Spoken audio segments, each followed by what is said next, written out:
السلام علیکم رحمۃ اللہ وبرکاتہ۔ آج ہم جانتے ہیں اصحاب فیل کا واقعہ۔ حضور اکرم صلی اللہ تعالی علیہ وسلم کی پیدائش سے صرف 55 دن پہلے یمن کا بادشاہ ابرہہ ہاتھیوں کی فوج لے کر کعبہ ڈھانے کی غرض سے حملہ آور ہوا تھا۔ اس کا مقصد تھا کہ وہ مکے پر حملہ کریں۔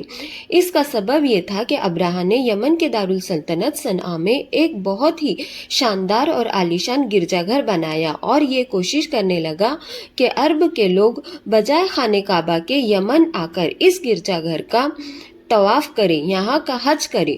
جب مکے والوں کو یہ معلوم ہوا تو قبیلے کنانا کا ایک شخص غضب و غصے میں جل بھون کر یمن گیا اور وہاں کے گرجا گھر میں پاخانہ پھر کر اس کو نجاست سے لت پت کر دیا۔ جب ابرہہ نے یہ واقعہ سنا تو طیش میں آپے سے باہر ہو گیا اور خانہ کعبہ کو ڈھانے کے لیے ہاتھیوں کی فوج لے کر مکے پر حملہ آور ہو گیا، اور اس کی فوج کے اگلے دستے نے مکے والوں کے تمام اونٹوں اور دوسرے مویشیوں کو چھین لیا۔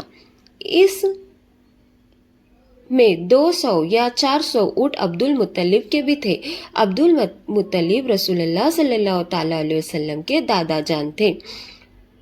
عبد المطلب کو اس واقعے سے بڑا رنج پہنچا، چنانچہ آپ اس معاملے میں گفتگو کرنے کے لیے اس کے لشکر میں تشریف لے گئے۔ جب ابرہہ کو معلوم ہوا کہ قریش کا سردار اس سے ملاقات کرنے کے لیے آیا ہے تو اس نے آپ کو اپنے خیمے میں بلا لیا، اور جب عبد المطلب کو دیکھا کہ ایک بلند قامت، رعبدار اور نہایت حسین و جمیل آدمی ہے جن کی پیشانی پر نور نبوت کا جاہ و جلال چمک رہا ہے، تو صورت دیکھتے ہی ابرہہ مرغوب ہو گیا اور بے اختیار تخت شاہی سے اتر کر آپ کی تعظیم و تکریم کے لیے کھڑا ہو گیا اور اپنے برابر بٹھا کر دریافت کیا کہ یہ سردار قریش، یہاں آپ کی تشریف آوری کا کیا مقصد ہے؟ عبد المطلب نے جواب دیا کہ ہمارے اونٹ اور بکریاں وغیرہ جو آپ کے لشکر کے سپاہی ہاک لائے ہیں، آپ ان سب مویشیوں کو ہمارے سپرد کر دیجئے۔ یہ سن کر ابرہہ نے کہا، اے سردار قریش، میں تو سمجھتا تھا کہ آپ بہت ہی حوصلہ مند اور شاندار آدمی ہیں، مگر آپ نے مجھ سے اپنے اونٹوں کا سوال کر کے میری نظر میں اپنا وقار کم کر دیا۔ اونٹ اور بکری کی حقیقت ہی کیا ہے؟ میں تو آپ کے کعبے کو توڑ پھوڑ کر کے برباد کرنے کے لیے آیا ہوں، آپ نے اس کے بارے میں مجھ سے کوئی گفتگو نہ کی۔ عبد المطلب نے کہا کہ مجھے تو اپنے اونٹوں سے مطلب ہے، کعبہ میرا گھر نہیں بلکہ وہ خدا کا گھر ہے، اور خدا اپنے گھر کی حفاظت کرنا خود جانتا ہے، وہ اپنے گھر کو خود بچا لے گا، مجھے کعبے کی ذرا بھی فکر نہیں۔ یہ سن کر ابرہہ اپنی فرعونی لہجے میں کہنے لگا کہ اے سردار مکہ، سن لیجئے، میں کعبے کو ڈھا کر اس کی اینٹ سے اینٹ بجا دوں گا اور روئے زمین میں اس کا نام و نشان مٹا دوں گا، کیونکہ مکے والوں نے میرے گرجا گھر کی بڑی بے حرمتی کی ہے، اس لیے میں اس کا انتقام لینے کے لیے کعبے کو مسمار کر دینا ضروری سمجھتا ہوں۔ عبد المطلب نے فرمایا کہ پھر آپ جانے اور خدا جانے، میں آپ سے سفارش کرنے والا کون؟ اس گفتگو کے بعد ابرہہ نے تمام جانوروں کو واپس کر دینے کا حکم دے دیا، اور عبد المطلب تمام اونٹوں اور بکریوں کو ساتھ لے کر اپنے گھر چلے آئے اور مکے والوں سے فرمایا کہ تم لوگ اپنے اپنے مال مویشیوں کو لے کر مکہ مکرمہ سے باہر نکل جاؤ اور پہاڑوں کی چوٹیوں پر چڑھ کر دروں میں چھپ کر پناہ لے لو۔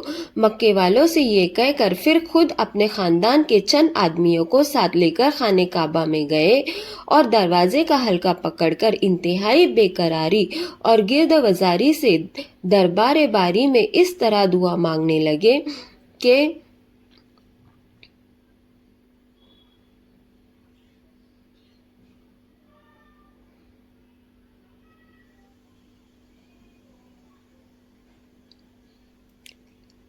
اے اللہ، بے شک ہر شخص اپنے اپنے گھر کی حفاظت کرتا ہے، لہٰذا تو بھی اپنے گھر کی حفاظت فرما اور سلیب والوں اور سلیب کی پجاریوں کے مقابلے میں اپنی اطاعت شاروں کی مدد فرما۔ عبد المطلب نے یہ دعا مانگی اور اپنے خاندان والوں کو ساتھ لے کر پہاڑ کی چوٹی پر چڑھ گئے۔ اور خدا کی قدرت کا جلوہ دیکھنے لگے۔ ابراہا جب صبح کعبے کو ڈھانے کے لیے اپنے لشکر جرار اور ہاتھیوں کی قطار کے ساتھ آگے بڑھا اور مقام مغمس میں پہنچا تو خود اس کا ہاتھی، جس کا نام محمود تھا، ایک دم بیٹھ گیا، ہر چند مارا اور بار بار للکارا مگر نہیں اٹھا۔ اسی حال میں قہر ابن ابابیلیوں کی شکل میں نمودار ہوا اور ننھے منھے پرندے جھنڈ کی چونچ اور پنجوں میں 3 کنکریاں تھیں سمندر کی جانب سے حرم کعبہ کی طرف آنے لگے۔ ابابیلیہ ایک چڑیا جیسا چھوٹا سا جانور پرندہ ہے۔ ابابیلیوں کے ان دل بادل لشکروں نے ابراہا کی فوجوں پر اس زور و شور سے سنگباری شروع کر دی کہ آن کی آن میں ابراہا کے لشکر اور اس کے ہاتھیوں کے پرخچے۔ جب ابراہا اور اس کے لشکر کا یہ انجام ہوا تو عبد المطلب پہاڑ سے نیچے اترے اور خدا کا شکر ادا کیا۔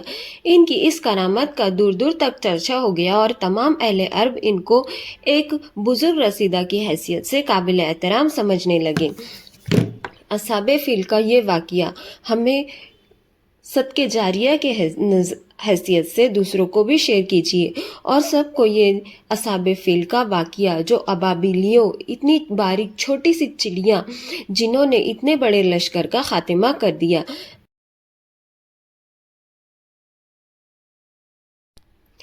ابابیلیوں کے سنگباری خداوندگار اور جبار کے قہر اور غضب کی ایسی مار تھی کہ جب کوئی کنکر کسی فیل سوار کے سر پر پڑتی تو آدمی کے بدن کی چھیدتی ہوئی ہاتھی کے بدن سے پار ہو جاتی۔ ابراہا کی فوج ایک آدمی میں زندہ نہیں بچی۔ اس کے سب ابراہا اور اس کے ہاتھیوں سمیت اس طرح ہلاک و برباد ہو گئے کہ ان کے جسم کی بوٹیوں کے ٹکڑے ٹکڑے زمین پر بکھر گئے۔ چنانچہ قرآن مجید کی سورہ فیل میں خداوند قدوس نے اس واقعے کا ذکر کرتے ہوئے ارشاد فرمایا، کیا آپ نے نہ دیکھا کہ آپ کے رب نے ان ہاتھیوں والوں کا کیا حال کر ڈالا؟ کیا ان کے داؤں کو تباہی میں نہ ڈالا اور ان پر پرندوں کی ٹکڑیاں بھیجی تاکہ انہیں کنکر کے پتھروں سے مارے تو انہیں چبائے ہوئے بھس جیسا بنا ڈالے۔ جب ابراہا اور اس کے لشکروں کا یہ انجام ہوا تو